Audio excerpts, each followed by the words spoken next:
Hi everyone, it's Kerry back with you today.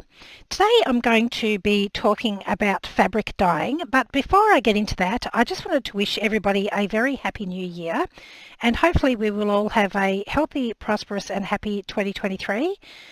Myself and my sister and the Motherlode have been having a chat about some ideas that we've got to bring to you over the next few months and for the remainder of the year. If you do like our content, it would be fabulous if you could like our videos and subscribe to our channel. It just helps us out with the whole YouTube algorithm. But without further ado, let's get into today's video on how I dye my fabrics.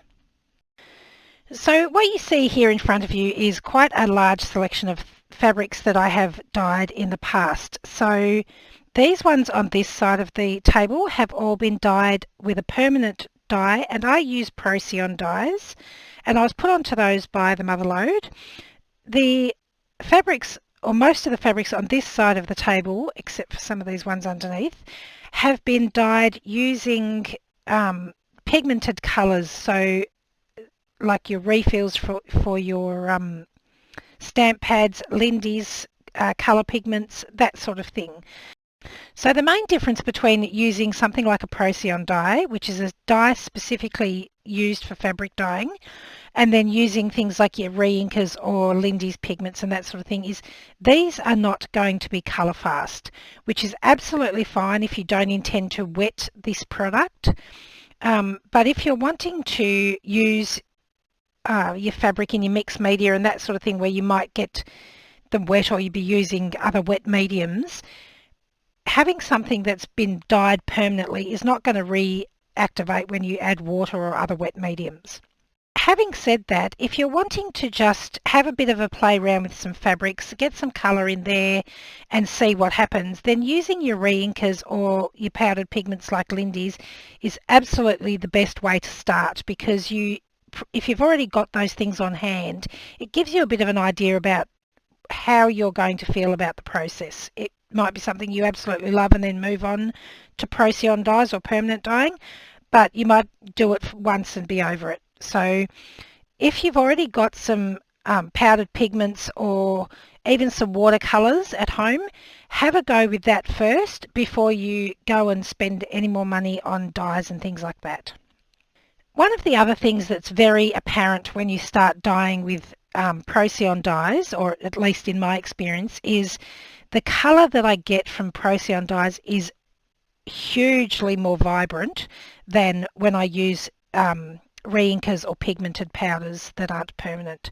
The colours that are showing up on screen at the moment aren't true to colour. This is like a very vibrant olive green. It's a very rich looking colour, and this colour down the bottom here is like a real vibrant golden yellow.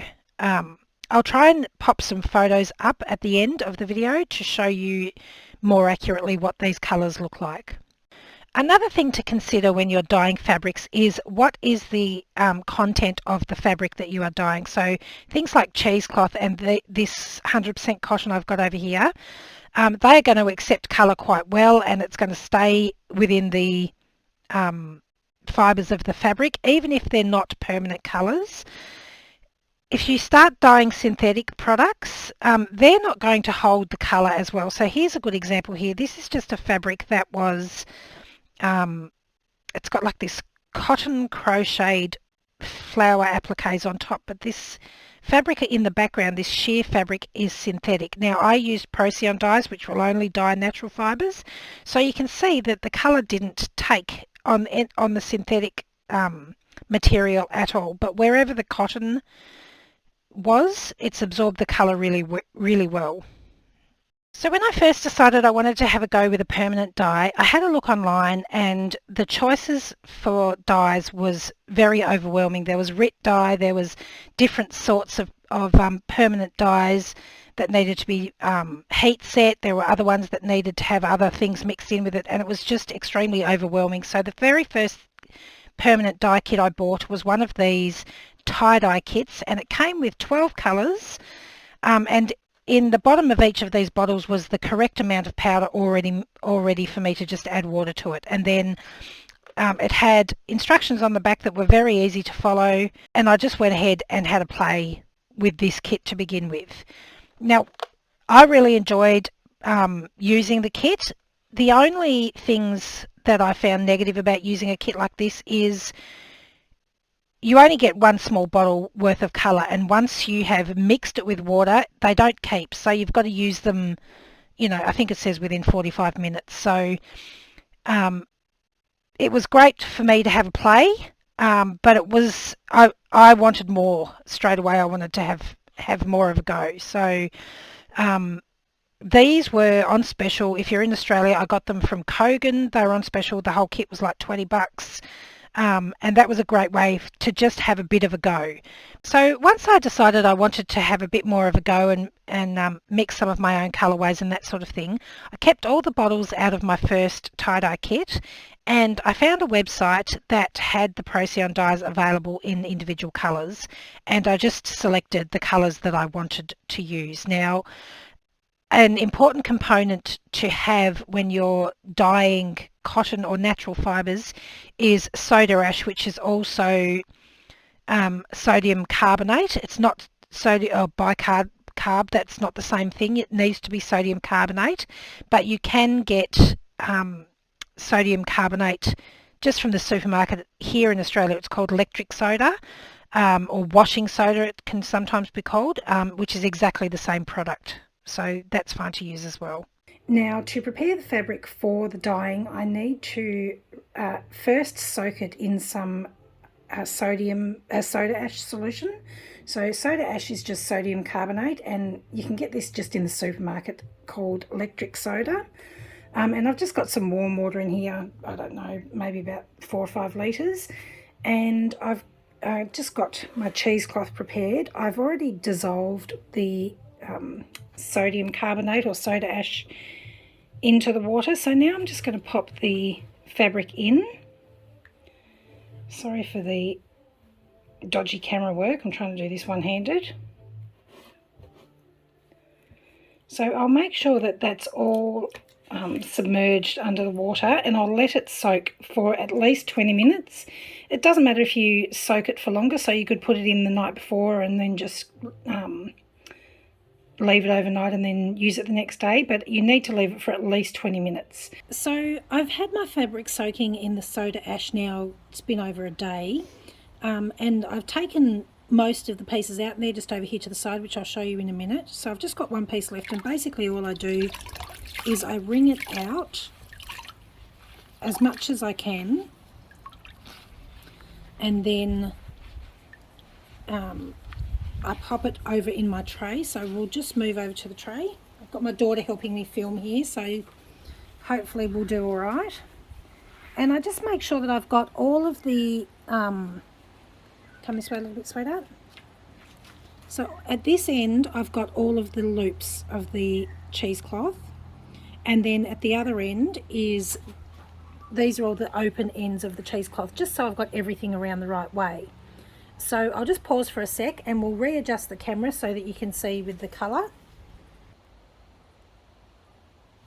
So I'm going to keep my soda ash water because I'll use that in the rinsing process.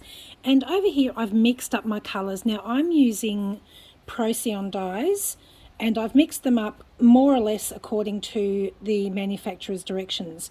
These are a powder-based dye, and you must make sure when you're mixing the dyes that you're wearing a mask, because the powder is very toxic.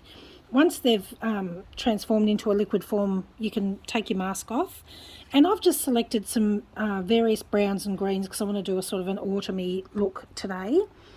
And when I first started dyeing, I got this tie-dye kit and it had these bottles in, so I've just kept those and reused those over and over again.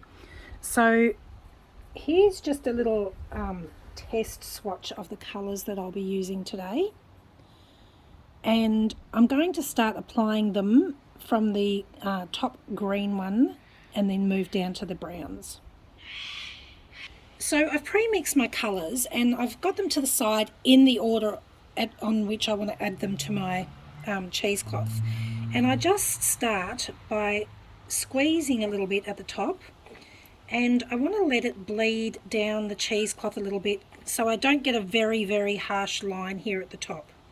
So I just apply a little bit to begin with, Then I'll move to my next colour, which is another green, and I'm just sort of squeezing it on roughly. It doesn't matter if it's not covering everything at the moment. And again, I don't want to have like too much of a harsh line here, so I'll just let a little bit of that bleed in, but we'll blend the colours a bit more in a minute. And now this is a bit of an olive green. So I'm popping some back onto the previous colour and then squeezing it down onto the white. And my next colour is yellow ochre.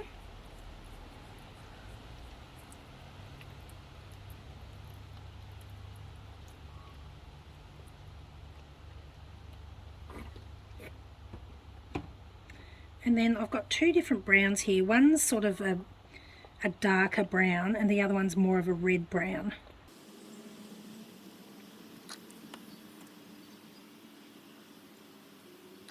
And then I'm going to add a little bit of that yellow ochre right on the end here.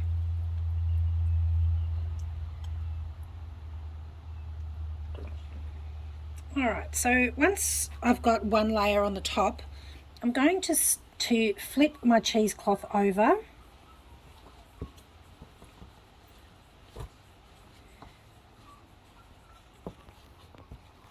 and then I'll just apply the colours again from the top down in the same order that we did before.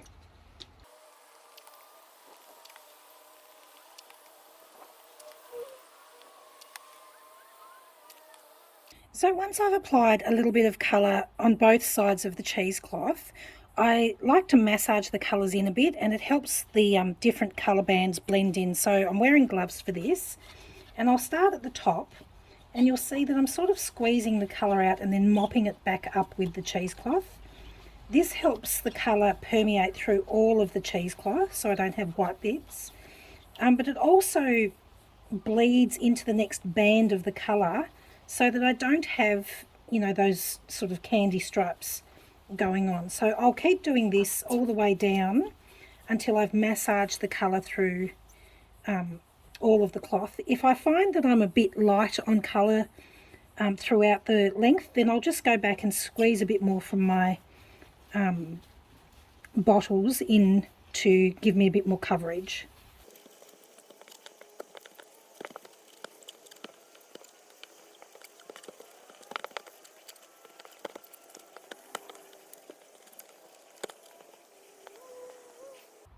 So once I'm confident that I've got the colour all the way through, then I basically leave it to sit and soak. If you have any leftover dye, it generally doesn't, this dye doesn't keep well in the bottle. So if I've got leftover, sometimes I'll just squirt it on to use it up. Otherwise I'll need to go and soak some more fabric. It is imperative with this particular dye that you do the soda ash treatment first. So I might go and stick a few more bits of cheesecloth in some soda ash so I can use up what I've got left. But basically now we just wait and leave this for 24 hours before we rinse. So ideally I would wait 24 hours before I would rinse these, but our weather's turning a bit nasty here and it's getting dark, so I'm actually going to rinse these a little bit sooner. And what I have over here is the original soda ash water that we soaked our fabric in before we began. Now it's a little bit discoloured because I went ahead and soaked some extra fabric to use up my dye, and that fabric was had some discoloration in it. So to start rinsing my fabrics, now if these weren't multicoloured, I would just dunk them all in the soda ash and leave them there for a couple of minutes, but because these are multicoloured and I don't want this green at the top here to become too muddied, I'm just going to give them a quick sort of dunk into the water to get most of the colour out. And I'm going to start with the green end first.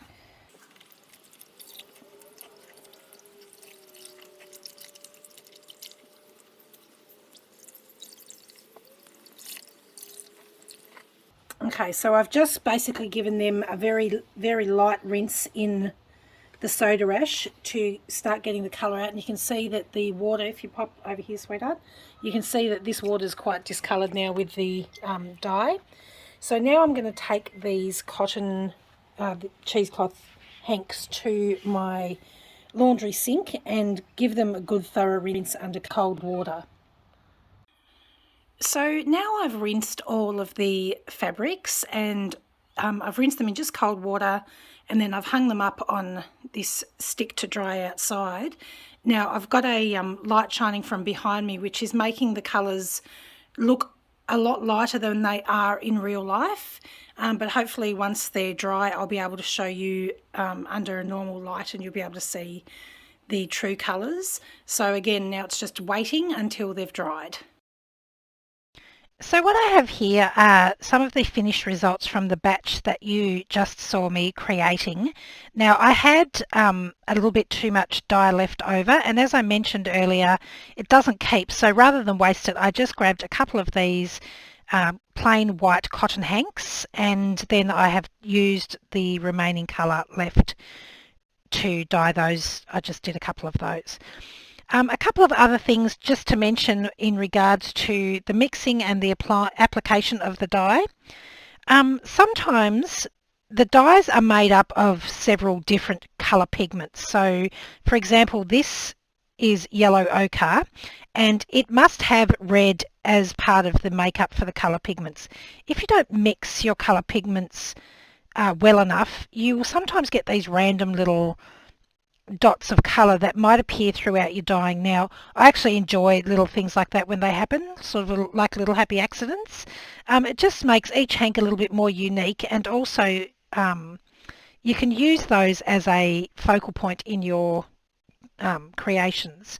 The other thing is, if you don't massage your dye through well enough, you'll sometimes get patches like this where it's a little bit lighter or hasn't absorbed as much colour as the other areas. And again, I actually enjoy areas like this. I think they give character to the piece.